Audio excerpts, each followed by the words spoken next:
منافقین پر جو سب سے زیادہ بھاری تین چیزیں تھیں ان میں سے سب سے پہلی، اور عام طور پر اس کا صحیح اندازہ لوگوں کو نہیں ہے، وہ ہے اطاعت رسول۔ اللہ کی اطاعت وہ ایک کتاب کی اطاعت ہے۔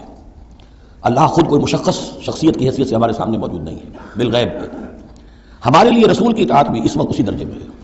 رسول شخصاً ہمارے سامنے موجود نہیں ہے، یہ انسٹیٹیوشن ہے، اللہ کی اطاعت رسول کی اطاعت۔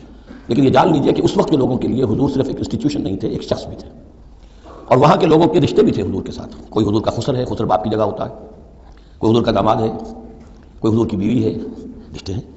اب ظاہر بات ہے کہ ان کے لیے یہ بھی بڑا مشکل ہوتا تھا کہ وہ فرق کر سکیں کہ کس وقت ہمارا کیا معاملہ محمد رسول اللہ کے ساتھ بحیثیت رسول ہو، اور کس وقت ایک شوہر کی حیثیت سے، یا ایک داماد کی حیثیت سے، یا ایک بھتیجے کی حیثیت سے۔ حضرت حمزہ کے جو بھتیجے ہیں، تو یہ تو معاملہ تھا مومنین صادقین کا، لیکن منافقین کا اس سے بڑھ کر معاملہ یہ تھا کہ ایک انسان کی اطاعت ہم کیوں کریں؟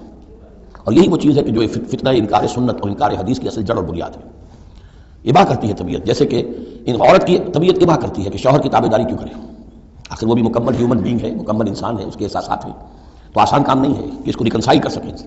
اسی طرح انسان کی اطاعت کرے، یہ بھی در حقیقت اس کو تسلیم کرنا، ذہن ریکنسائل کرنا آسان نہیں۔